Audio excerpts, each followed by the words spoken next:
a person who is not dealing in an expert way with a specific subject will naturally go in for generalizations. I am not expert and so I can say many things about many subjects. Looking at this institute from a distance and looking at its publications, it seems to me that it has been making good progress. We have been told that similar institutes in other countries begun to appreciate the work of this one.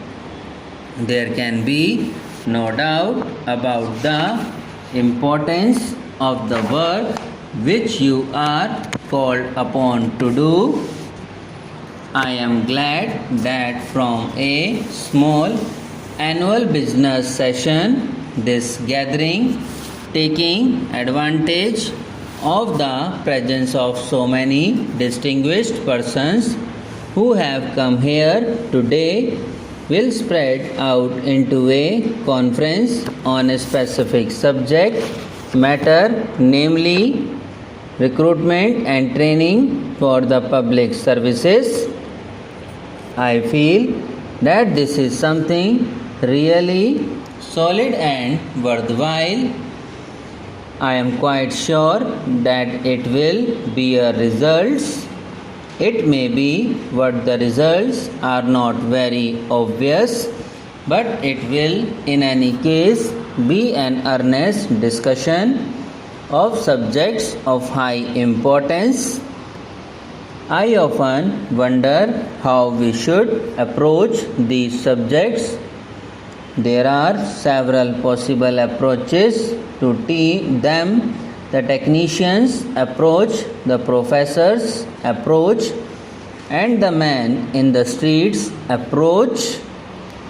I believe that most of you who gathered here are either of the administrator type with actual experience or the professor type. Both types are very important, both having a fund of knowledge at their disposal.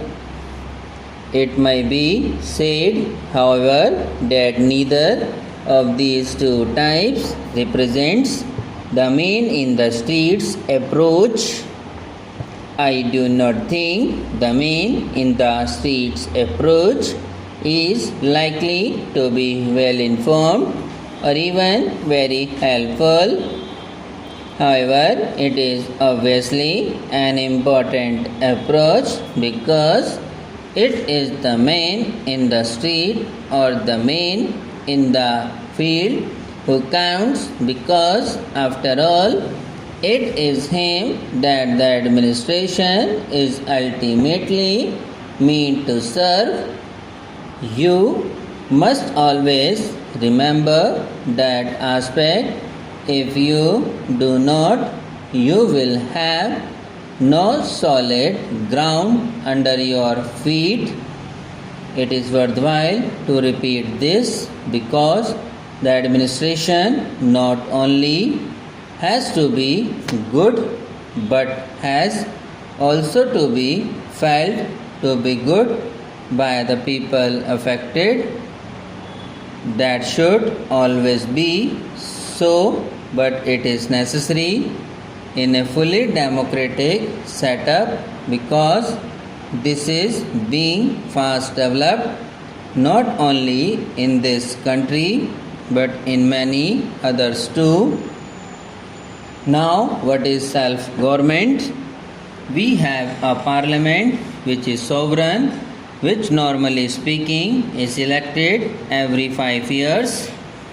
It is obvious that the vast majority of the measures considered and passed by Parliament are in a way being considered by the 360 million people in the country. If I may say so, the people's representative tend to function on the basis of a feeling of the general pulse of the people. The latter have got the power to kick out a government or a member after a certain period of time, as it is important to keep the government or parliament in check.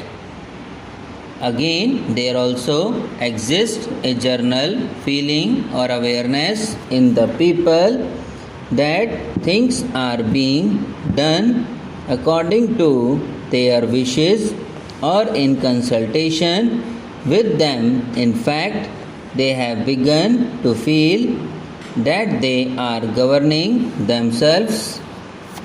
This is the only partly true, but it is true enough in the sense that there is a check on the government and also on parliament, and that it can be kicked out if it went too far in any direction. Therefore, it behaves and tries to keep in line with public opinion.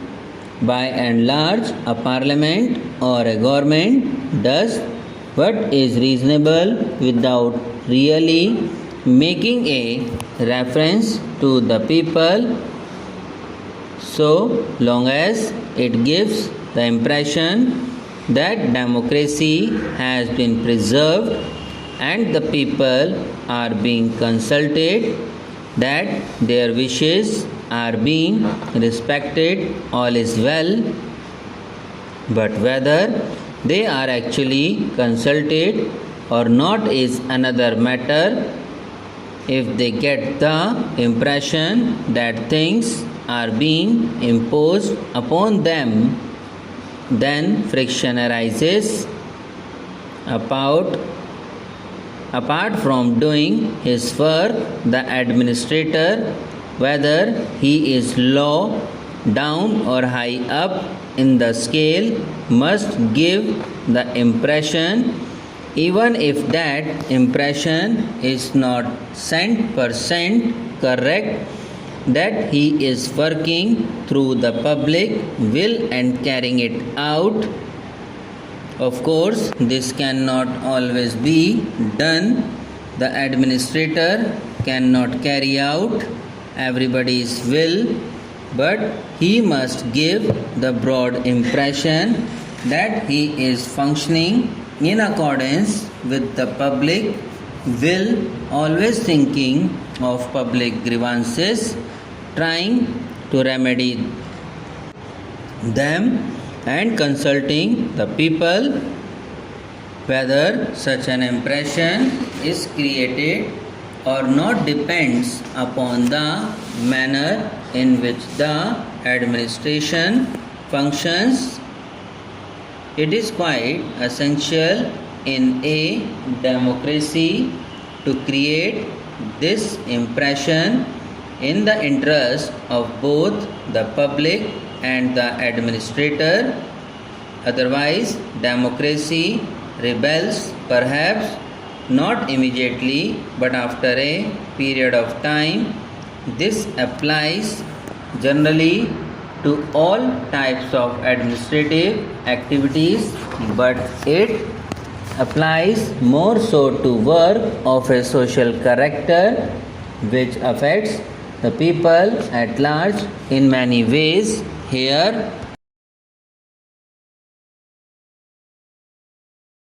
subscribe now and press the bell icon. Never miss an update.